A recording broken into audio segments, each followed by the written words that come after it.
is yours. Baby, don't forget the floor is yours. Yeah, baby, I mean the floor is yours. If it come down to the floor is yours. Let me show you how I prove the floor is yours. The floor is yours. The floor is yours. The floor is yours. The floor is yours. The floor is yours. The floor is yours. The floor, yeah, the floor is yours. Hello, everyone. Welcome back to Ask Professor. I'm your professor. Thank you for your viewership. Welcome to the show. And today we're talking about dating and relationships as usual. And today's topic is on trust.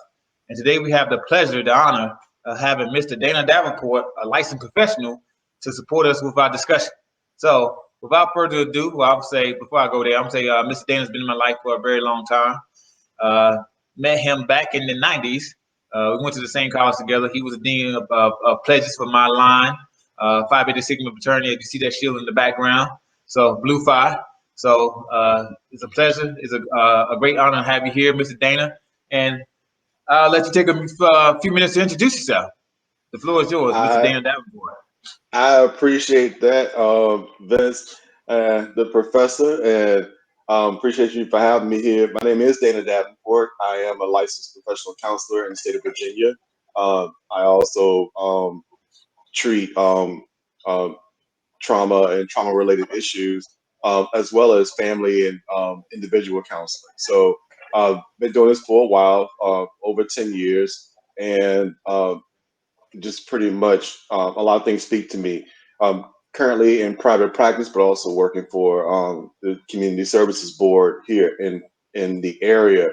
And so in private practice, I see a lot of mostly men coming in, which is a good thing, which we don't have a lot, but a lot of them coming in either in the midst of marital issues or going through divorce because of whatever issues that we're having during the marriage itself. So I see a lot of them. We talk about basically, how to rebalance your marriage and also how to move forward in reference from divorce. So it's a lot of my experience there. I got a question. So what led you to this career as a path that you wanted to take? I actually had a lot of stops along the way. So coming into this, I had a lot of mentors who I just saw them as psychologists and counselors. And I thought it was just an amazing thing. So, I was like, I wanted to do that. And then the path along the way to getting there, pretty much, you have to go through counseling yourself. So, they say you have to do 4 sessions in grad school. I started my 4 sessions, and 2 years later, that's how, basically when I found out that I really should have been in counseling a long time ago. And found out that I was the train wreck in my relationships. So, yeah, and I wish I could go back to apologize to most of those girls in college that dated me, because I was like, wow, but it opened my eyes to a lot of things. So that basically put me into like what I want to do and how I want to work. And then once I got the opportunity to start my private practice, it was going to be geared towards men, definitely Black men. Yeah. Okay. Good deal. Good deal. And I take that's really when we talk about your focus and your passion, I'm sure you can go a number of ways with it. But is there something that you are like totally connected to? Like, you know what? That's my bread and butter. And if I can save the world in this issue, what is that? I definitely do a lot of work around problem sexual behavior and, how that affects relationships. And that's another another topic in itself.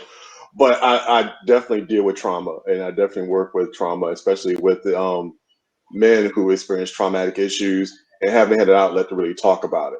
So that's really my main passion. And then working with our young African American males, definitely who haven't had the opportunity to really come across another male therapist.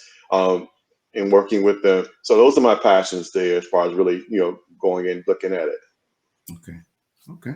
Well, so we're going to jump into the discussion, and the professor. Yes. And now we talk a lot about the relationships in general, but one of the biggest hurdles that we come across is trust. And one of the things that we talk about trust is not a feeling, it's not an emotion.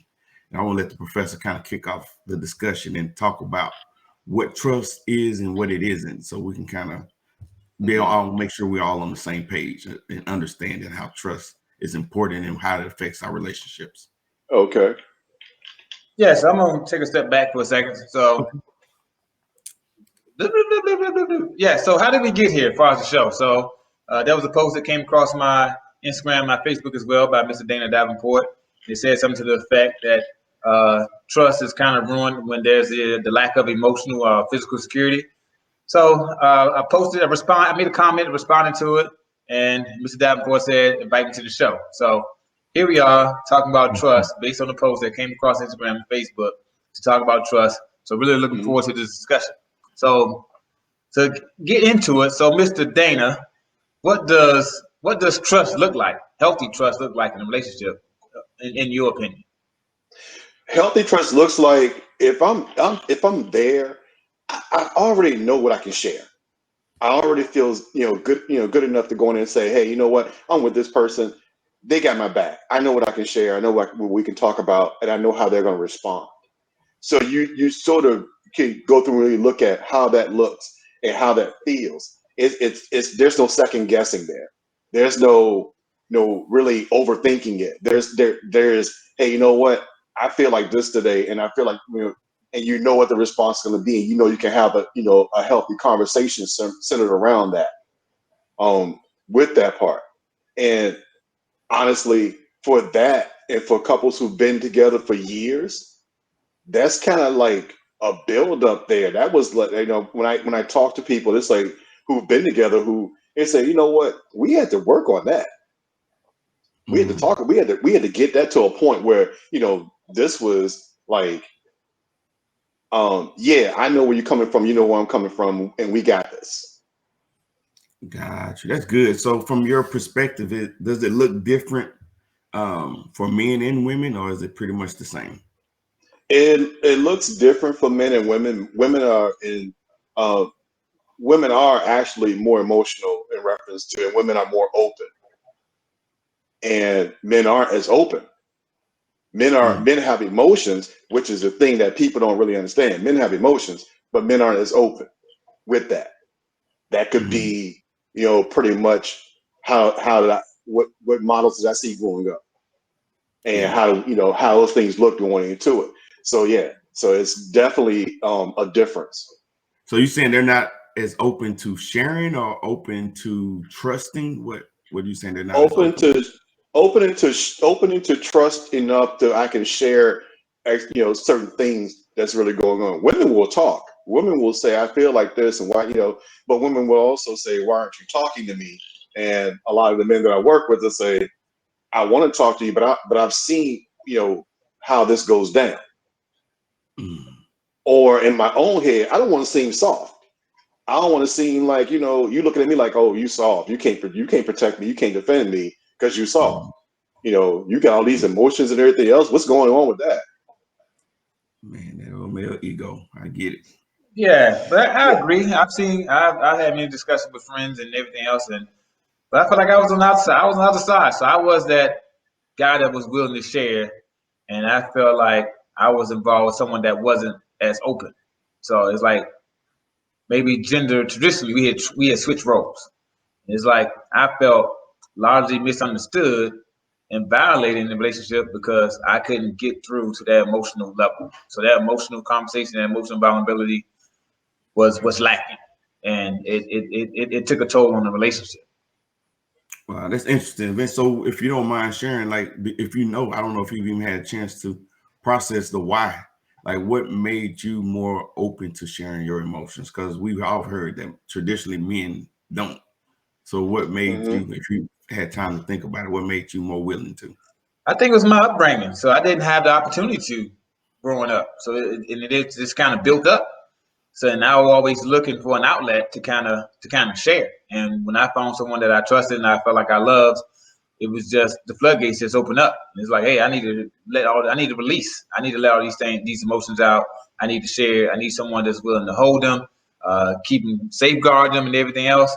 And I feel like that was my situation. Yeah, man, it's interesting. And I'm just thinking for you, Dana, when you're dealing with the issues of trust, how do you promote that with your clients? I talk about it like this with people who, like, with my clients who are still married, and individual counseling for both, but also marital counseling for both of those. Like I said, I have a referee there to go through and talk about how you get there and how you talk about those things and really getting into it. It's not good if one person is really sharing and open, or one person is in therapy working on themselves, and the other person is like, I'm not doing anything. And what the professor said is rare, and I commend you, because that is rare. Because a lot of times I get men who are the same way, saying I didn't get a chance to share, or I was muted when I was growing up. So now I want to go through and really have this person I can talk with and share with, and then and they're like, oh, that's not really, they're not receiving that as a blessing. They're pretty much looking at that as, oh, I'm not understanding this, I'm not getting it. That's rare, because a lot of times I get, let me say it like this: something is wrong when a hole is punched in the wall, and then attention is like, so what's happening here, and how are you feeling after you punch that hole in the wall? Yeah. And I'm like, and it's crazy, because I was like, a hole was punched in the wall. Yeah, a hole was punched in the wall. And and I'm like, so like, it was only at that time, but they were like, the other half was like, hey, do we have things we need to talk about? Yeah. So I guess we need to mention this is a concrete wall. Yeah. You better know that beforehand. You push that wall if you want. Oh man, that is crazy. But you got me thinking about my own experience when I went to counseling, and I'll be honest, it was all new. I learned more about the importance of communicating as I became a professional and working in the military specifically. But that didn't necessarily translate over to my private life within a relationship. And I just remember going to counseling one time, and the first time I was like, man, I'm about to tell this counselor everything that's wrong with this girl, man. No wonder this relationship is jacked up. And for a moment, I just felt relieved that I could talk to somebody else about her. And it didn't go over well when we got back home. So what I did that next counseling session, I was like, I ain't talking, because if I bring up what's going on, then I'm in trouble when I get back home. So that, I know in your post you talked about being safe. So I think that's an important aspect. I didn't feel safe to share my feelings, and it made me shut down. So I don't know if any of you, had that experience and want to expound on that or not. So I'm gonna ask you this question here. When y'all started dating somebody, what was the first thing you noticed? Me and Vincent talked about that. But outside of physical? Yeah, I mean, no, physical. We're starting with that. Physical. What is the first thing you noticed? So the first thing I pay attention to, I would say, outside of the attraction. I mean, the attraction has to be there for me to even give you consideration. Okay. Outside of that, I look at the availability of your time. When are you free? Yeah. And for me, I think it's the attraction. Is like you said, it's number one. So that goes without being said. But for me, it's how I see her carry herself. It's simple things like how does she walk, her mannerisms. If we talk, how does she deliver her words, and even word choice. So I look at a lot of that stuff. I'm observing, and I know that could may or may not give an accurate reflection of who she is. But that's just how I am. I want to see how you carry yourself, how you talk. If I feel like you care about how you show yourself to people in public. Okay. So with that being said, how long would it take if you're dating somebody, for you to figure that I like this person, but I'm not ready to share XYZ with this person about myself. Yeah, see, I don't wait. I don't pull no punches. I go all in. So, and Okay. I figure out quickly whether or not they can handle it and whether or not they can Okay. reciprocate it. So more often than not, Okay. they want to hear it, but they don't Mm-hmm. reciprocate it. So they don't. They're not Okay. ready to share as they're not as forthcoming as I am. So if I feel like, hey, I'm Okay. just giving up all my goodies and you're taking, you're not giving. I have no problem giving. I have a Okay. problem with them not returning. So if you're not Okay. returning and we can't have those deeper level conversations, then I walk Mm-hmm. away. Okay. All right. I'm gonna put a pin in that and come back there and talk about that part there. So no, it's sort of like I want to do. I'm here. I'm looking at this person. I like this person. I really want to be here. Um, most people say at least a year and a half of them dating. If you're dating that long, that they feel comfortable where they can go out there and start sharing things with each other, where they feel Oh safe wow, enough. that's a long time. Most That's a real most long people is a time. year I and had a them half. last a year. Right. Probably because you've given them the goods up front and you didn't really give them a chance to really process, hey, do I really feel enough to go out there and really do this? Because safety works both ways. And if So let some me people ask feel you like you're that. giving it up, if some people feel like you're giving them way too much up front, even therapists will be like, don't tell me your whole story in the first session. I'm gonna stop you. Yeah. Yeah, so it's not about giving the whole story, but we cover a topic. I have no Yeah. issue with going deep with that topic. Man, I feel safe with myself, so I feel like whatever Okay. someone I like people always have an opinion and a Mm-hmm. perception of you, what the case may be, and it's like I don't fear Mm-hmm. their opinion, their perception of me. So I'm comfortable in my own skin to just be open and willing to share. Yeah. Okay. That's Yeah. good.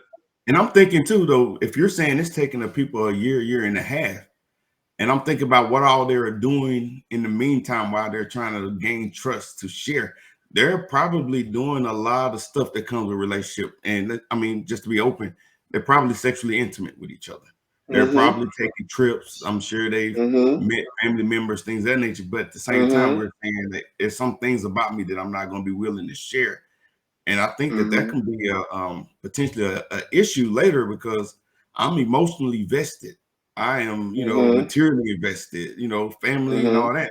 And then a year later, you're gonna find out some about me because now I'm gonna open up to you about, some insecurities. And I think that's unfair for the person I'm in a And relationship. And I think it's an so let's unrealistic expectation. yeah, and so let's talk about this. Then you get Mhm. married and you Yeah. still haven't felt safe enough to share.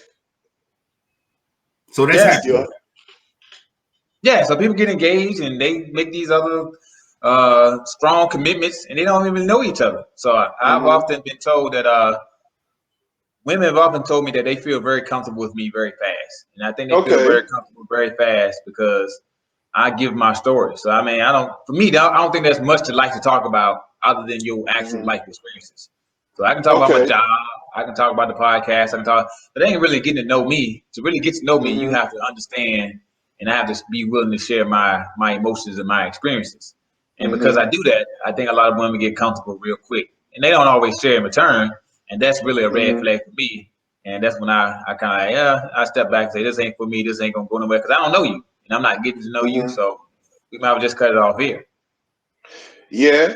And and in that part there, it can be red flag, but then also like it can be conversation. So why aren't you why so what's your comfort level as far as going there really share and what's been your experience? And I like to talk about those things there because people go in and say, this is the roadblock to this. So how do we work through this and getting there? And Yeah. I'll talk about this when you're going into relationships and you're talking about, what I need, I don't really trust this person fully to go through and really share. I always go and give a percentage. And I've had people say, I said, well, how much do you trust your partner or your spouse with a lot of the things that are going on with you as far as what you want to share? I've gotten 60, I've gotten 50%. And I was like, that's pretty low for a person you live with, you have sex with, Mhm. you have children with, and everything else. So we start talking about what does that look like? And I say, most of the time, it's not on what the other person has said or not said. It's on what our own what our own inner voice says to us. If you share this, if you talk about this, then you have to deal with the emotions behind it. Yeah. And we Wow. talk about most men outside of the professor, most men have a real hard time with those emotions and that come with that. And it's going to be, how do I process the emotions? And we go through this right here. And the first thing I say is validate your own emotions. External validation is cool, but we have to start with internal validation first. I am okay with my emotions. I am okay with being here too. I just start working through the trust part. Why don't I trust this person enough to really go through and share what's really going on and to really kind of go through as far as receiving that. And I go through and say, there had to be something for you to be there to really marry this person or date this person or live with this person and everything else. And we're sitting here saying, I'm not really sharing myself or being my true self with this person that I'm married to, attached to, have children with, and everything else.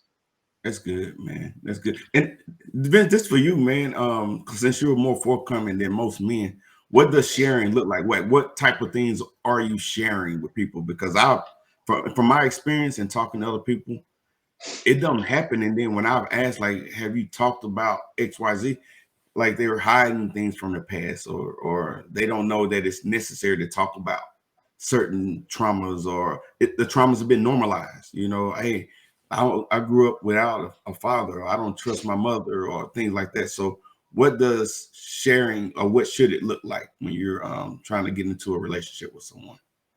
I mean, for me personally, I share everything. So whatever the topic of conversation may be, that's what I would take a deep dive for my experiences in life with that whole thing.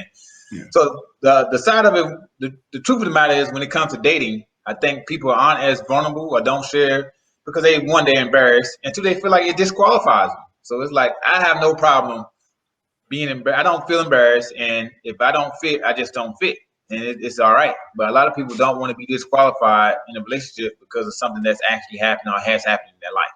So, Right. but I don't fear that. So if I feel like I'm a statistic, like, guess what? Yeah, you was raised by your grandmother, or you were, your parents wasn't there. You was raised by a best friend or something like that.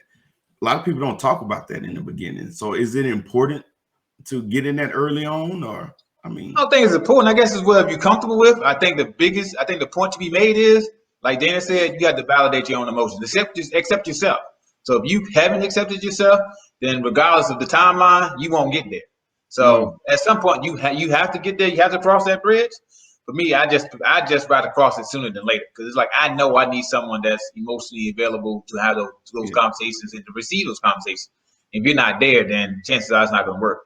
Now, should I be more patient and letting them get there? Maybe, but I just don't believe that. I believe if you ain't there now, as far as understanding who you are and being emotionally available, then you may not get there. And I'm just not willing to take that chance. And they get a lot of guys a lot of, the complaint is, oh, well, my husband or my boyfriend's emotionally unavailable. And I come back and find, no, they're emotionally scared. And that's a difference. That's a difference there. And so I love it when I come back, my clients come back and start saying, well, I talked about this and we started sharing this right here. And, and they start saying, well, wow, we talked about the transformation. But like Vince said, sometimes people can't handle certain things. And then you find that part out. Like, you want somebody to be emotionally available, but you have to be emotionally available. You have to be also there to be able to receive that. If you're going to be saying, hey, I want this person to be emotionally available, wants to become emotionally available, and you're not able to receive what they're giving, it changes that dynamic. And it does something else. So, a lot of times trust is more of our inner voice saying, hey, you know what, because of past experiences, and I like it, and I work with trauma kind of, doesn't mean something big. Trauma can mean pretty much, I was in this relationship with this person who basically was all over the place. I only dated them because of how they look. Everything, because how they look made me feel good. But I could not talk to them because I saw how they dealt with other people. Oh, wow. Yeah, that's a lot, man. That's a lot. Yeah, So it seems like it's a two-way responsibility. it One is. person has to be open, and the other person should be willing to listen. And It and is. um, then but then what? But I think if you're available, if you're emotionally available to share, I think for the most part you're usually emotionally available to listen. So it's about getting healthy first. And so once you understand yourself and what you've been through and accept yourself, I think you're in a better position to accept other people. It's just Yeah, more often than not we don't accept ourselves first, so we're not ready and we're not in a position to accept others and understand what they're going through and to really relate and connect to them. I think it depends on the person because I agree with you, Vince. You should be that, but I know people that are that make their mate the dumping ground for what they got going on, but they are not available to take on what another person brings on. And even what I've learned, later on is that, and this is not just my personal experience, but people talk about how important it is to communicate. A lot of times what they're saying, it is important for you to listen to me and talk about what I got going on. And a lot of women, and I don't want to make this a gender issue, but a lot of women can end up being in a relationship where the person that they're with is the dumping ground for their fears, their insecurities, what they've been through in the past. But they expect the man, and even men, we expect ourselves to be big, strong, nothing bothers me, and like, hey, baby, I'm here for you. And I just think that's an unhealthy relationship. Yeah, Potentially I unhealthy. agree. But when I hit dumping ground, I think putting everything in context, it's like you really haven't processed and understood the Yeah. why behind your emotions. So Okay. what I was talking from was the point like when you understand yourself, you understand the why behind your emotions and everything else. I think you're in a better position to listen to others. But you just randomly and just dumping and just don't understand why you feel the way you feel, what your triggers are, and all other good stuff. Then yeah, then you're unhealthy for the most part. You're not in a good headspace. Yeah. Yeah, and then going into it, like I said, into relationships, it's like if this is like one or two casual dating, yeah, you're not getting that deep. But if you're like, hey, you know what, I really like you, but we're gonna have to have some other conversations to go out there and figure out, like, can you really handle being with me, or can you, and do we trust each other? How can we start building trust as far as working within that, you Yeah. know? And a lot of times, yeah, relationships building the plane while you're flying it. Yeah. But you still have to build the plane and you still have to fly and you still have to go out there and pretty much manage all of those things and be able to do it. So, it's a thing of like, what are we talking about? And when we're having those moments where we can talk seriously, what questions am I asking? Yeah. I'm not asking what's your favorite color. No, I'm asking, so, when things come up and things get hard for you, how do you go through and handle that? How do you process that? And for other people you dated, how do they receive that? And then Yeah. how you deal with these things here? And Yeah. in premarital counseling and couples counseling, I always tell people, hey, you know what? Yeah, some things are cute, but where rubber hits the road, if you have to live with somebody, you need to have some serious conversations. Yeah. It's tough. And they're ugly sometimes. Yeah. But at the end of the day, the work put in equals the work put out. And basically, when you can go out there and say, hey, you know what? I understand you.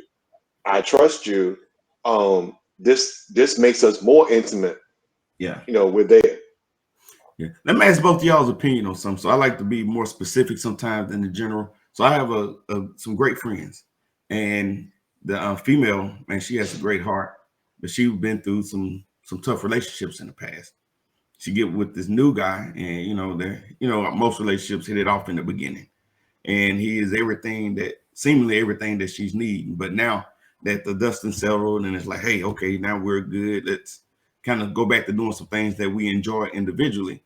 And these things trigger emotions in her. It reminds her of things that she went through in the past. And she said, hey, I've told him that reminds me of what I went through in the past. Now that they're married, like, how would both of y'all, how would y'all suggest that they work through this? Because you said now we flying a plane while we're building it. So I mean, and it's tough. They do care for each other genuinely, but it's now like I'm in protection mode. Like I need to protect how I feel, and you're making me feel this way, so you're the issue. He's like, you know what? I'm not who you've been through in the past, and you need to get that figured out, or this is going to be a plane wreck. Yeah, I let the professional Dana handle that, but I'll go back to this question. What's your favorite color? That's one of my favorite questions to ask a woman. But then I ask, why is that your favorite color? So I can dig a little deeper. But keep the favorite color question, Okay, but ask them why. okay, I got that. So let's talk about what that is. And like I said, you're in there, and this is common actually. So we start talking about how do we get on the same page? Yeah, true. On one side, the person gonna have to work those insecurities of this isn't the same person. You're not dating the person that was you were dating before. So really understanding of finding out what made you really trust this person enough to marry them, to live with them, and also what's going back to this place. And I think, like I said, working with trauma and working with how trauma works, most people in relationships have been traumatized because of what they've had to deal with. So going back into, you got to do your own work on that part there to get you basically where you need to be. So there's a lot of trauma related stuff and a lot of interventions that we use on that side. And on the other side, how do you support this person who really is in this place? You love them, and a lot of times it's just validation. Hey, you know what? I hear what you're saying. It's changing up, how we go through and really do that. And most, it doesn't have to be therapist speak.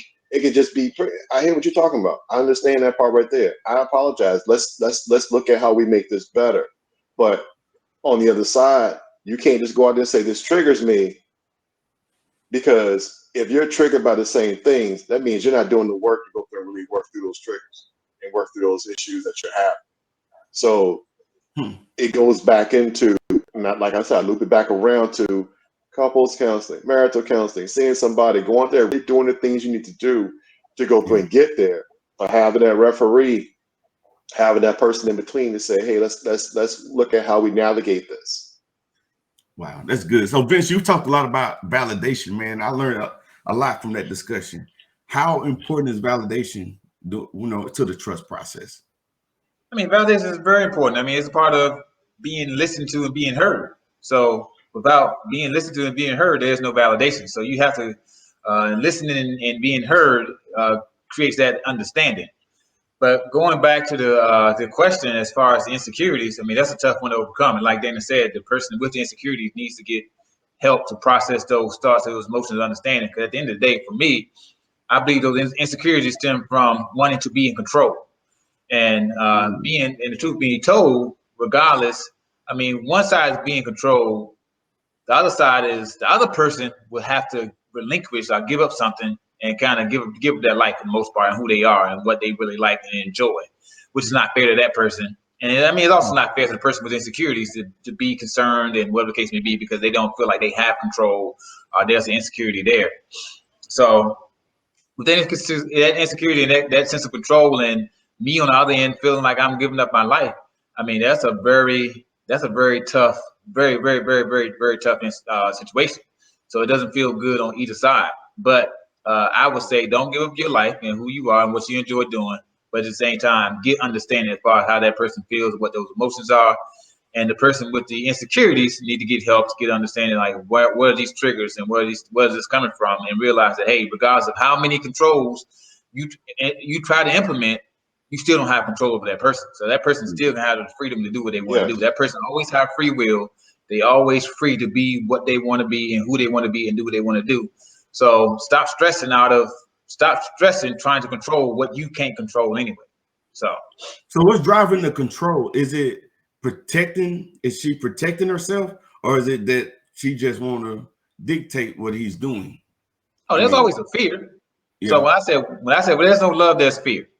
So there's a fear of something. I don't know what that something is, but that's something she has to get understanding of. Like, what is my fear? Do I fear being alone? Do I fear being cheated on? Do I feel like Do I feel being embarrassed by this man doing this? Do I fear getting another divorce and being looked at this way by society and by my family? So there could be a laundry list of fears, but she has to get understanding of what those fears are, and he has to have understanding of her fears as well. But at the same time, I wouldn't own them, because it's like, hey, because I'm living my life, and it's unfair to me to give my life up according to your fears. Because those things, they continue to grow. Mm-hmm. And that is true. That's true there. Fear a lot of times does drive control, because I need to go through and make sure that I have all these things there. Also, just looking at, I don't want things to be in a situation where,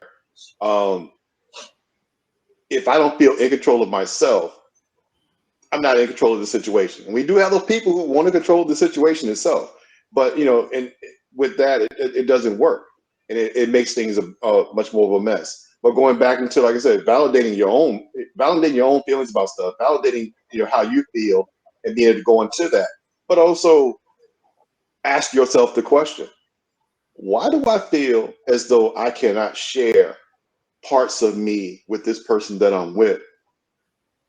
What's going on there? What have I seen? What did I see? How do I do that? And it sort of goes into different reasons. It could be, I've seen things, there were red flags. The red flags were there. I ignored the red flags because I saw something else to go into this person. And that happens. Or my past experience has been this. Or any other laundry list of things to go out there and say why this is and why I'm not sharing. But a lot of those questions, like a lot of times, those aren't questions that get asked when, hey, somebody says, hey, you know what? Will you marry me? Sure, I get to get married. I'm happy about this. I don't have to worry about those red flags because this person wanted to marry me. Red flags don't go away because you're getting married. The insecurities don't go away because you're getting married. And trust issues don't go away because you're getting married. Yeah. They Yeah, sit so on a the couch lot and of they people come put back. things on the title. They put the responsibilities on the title to kind of address and get beyond all those issues. And it's like, hey, the title was never designed to overcome those things. Another thing, as far as the personal insecurity, the person on the other side of the insecurity, don't take it personal, because regardless of who's in that other seat, they will still be the same person. So the issue really lies with the person with insecurities. So it's not personal to you. It's just personal to that situation.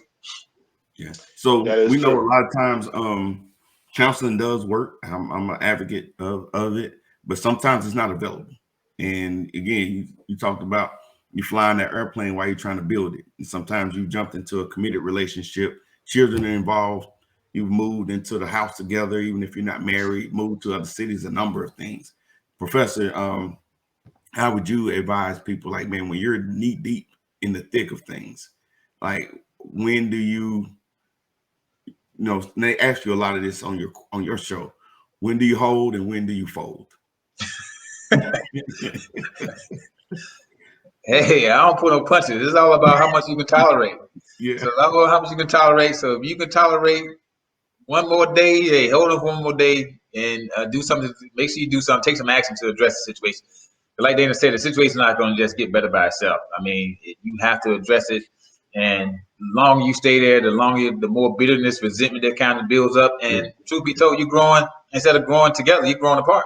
And slowly but surely, once the wheels really fall off, things blow up. And that's when people punch a concrete wall that's been painted white to look like it's not a concrete wall. You break your hand, and everything else is going on. But you got to understand how much you can handle.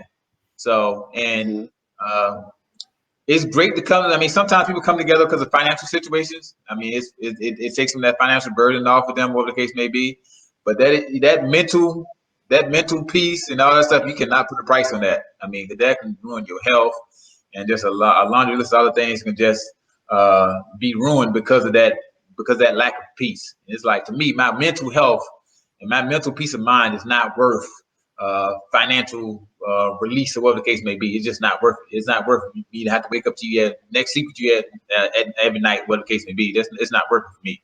So when you begin to lose that mental peace, then yeah, it's time to seek advice. I mean, if you can have the conversation, I mean, I think it's best to try to have the conversation with your partner. But if you can't and it's not fruitful, then you need to get a referee, or get a mediator, get a third person in there to kind of open those discussions and see if that works. If not, then I mean, it is what it is. Rejection, separation, divorce is all tough. But at the end of the day, I feel like it's the greater good is a peace of mind for me. That's just my And opinion. I agree. and I'll go with a few things here before we end. Rejection is a big part of why people don't want to go through and really, trust or say, hey, I want to tell you these parts of things, right? Because of being rejected, and that rejection, feeling like that, or feeling as though this person is going to not look at me the same way they looked at me. They see me as a certain person, but that image of me is going to change when I start talking about these things. The biggest things that I find that people have a hard time sharing is, in reference to feelings, would be, if someone's doing something pretty much to cause some distress, family stuff. I don't want to have to deal with your family, but you want to continue to insert your family into certain situations. That causes distress. That really causes, some trust issues there. Also, sex. What do you like? Or telling the person what you really would like for them to do, or what to you, or what we'd like to do to them in reference to sex. A lot of people go out there and say that insecurity there falls into, I don't really trust this person enough to go to really tell them, and then it gets to a point where you eventually will move into that situation there. But it's like, I like this, I like that. How are they going to really look at that? Are they going to think less of me because I like certain things, And then even down to just day-to-day stuff. How do can we have downtime? Can we talk? Can we do certain things? Can we pretty much be able to be intimate with each other without really having sex? A lot of times those conversations don't come up, but a lot of those are the questions, and those are the things that I get especially when men come to therapy, as far as them sharing, hey, I would like to talk to her about this, but I don't think she'll receive it well. That's good. Yeah, it's like, girl, I need to see you chew that food. How you chew that food? Let me see that. You crazy, man. Hey, so you brought up the fact that it's not just infidelities. I know a lot of times we place the focus on infidelity as the cause of distrust issues, but like you said, there is a number of other issues too that people don't even consider, and they don't know. Not only do they not address them, they don't even know to address them, because I think a lot of dysfunction has been normalized. So Yeah, it has been normalized, and now everyone wants to be toxic, and that should be cool. But I would tell you this: in working with and consulting with other therapists, one case in particular comes up where it wasn't cheating for sex; it was more cheating for conversation and intimacy. yeah. And I thought that was interesting. It was like, this wasn't about sex. This is more about, this person talked to me in a certain way, and it made me feel this way. I can't get that at home. And we talk about, well, how you talk about talking to them. And it's like, yeah, we tried that. It worked for a couple of weeks, and then they stopped doing it, and then we're back to square one. Yeah, see, based on my experiences with divorces and everything else, infidelity, people cheating, and like I said, it's not physical. More often than not, it was the emotional. The physical stuff, the ones that did it physically, they just was overwhelmed by this attractive person when they just got it in. Their marriages are more repairable than the emotional pieces. So, because once you can have a conversation, you have that emotional connection. That emotional connection is usually stronger than that physical connection, that sexual connection. And it's like, once someone your friend, you have conversation and you just connect with them that way. Yeah. So more often than not, and I don't know why it happens, you just don't have that friend in your marriage. So you can have the friend outside, and y'all can get real close. You can talk. You feel comfortable. You're vulnerable and sharing the things with them. But sometimes in marriages, you just don't have that friend in your partner. That's interesting that That you is said true. that. So, Danny, you talked about earlier that women tend to be more emotional, not that men aren't emotional. So I'm thinking about what Vince just talked about, and then we'll end it at this. If women are more emotional and they tie sex with people that they are emotionally in tune with, I can see why that will be a no-go for women. Like we're not moving forward because of that versus a man that was like, hey, that was just sex. And we talk about that as well. Yeah, men, that was just sex, but there's a need being fulfilled. Yeah. You know, Yeah. emotional needs make people feel a certain way. Physical needs, yeah, there's that. But we always go back into there's a need being fulfilled. So if there's a need being fulfilled in one place, then that need wasn't being fulfilled in another place. Mm-hmm. And that's sort of how I look at it, whether it was pretty much, yeah, this was sex, but what else was going on during that sex? Or Yeah. what else was going on leading up to that point there? Was it more the excitement part of it?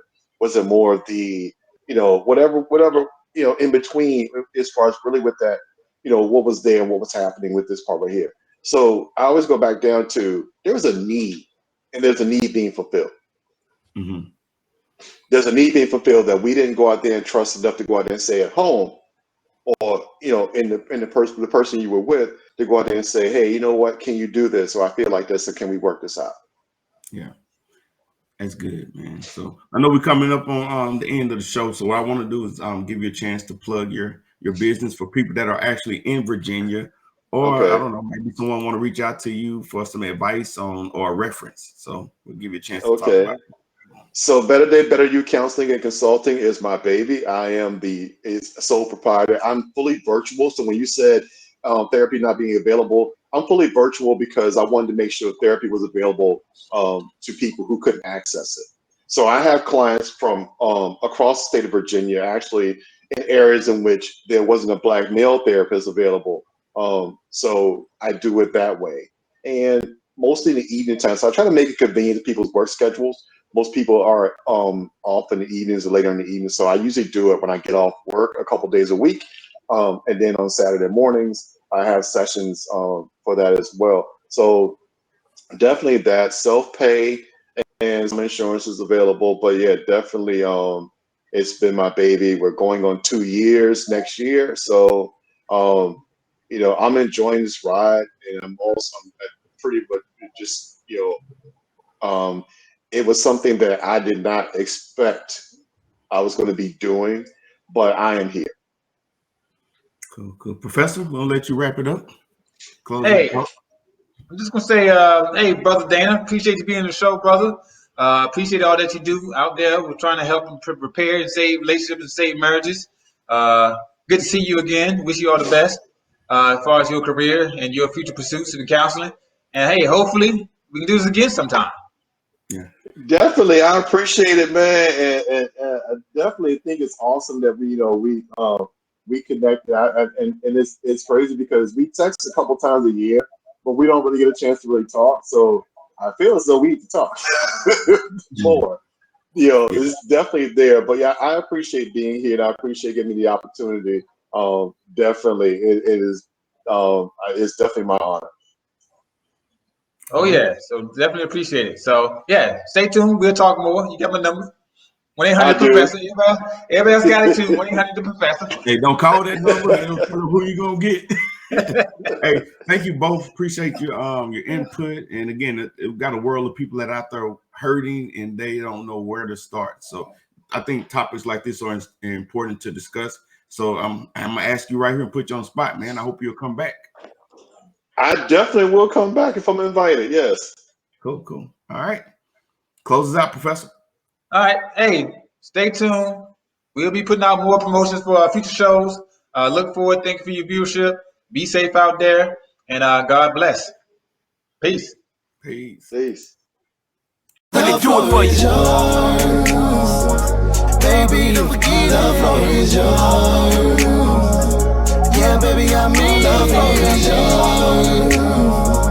If it come down to the floor is yours, let me show you how prove the floor is yours. The floor is yours.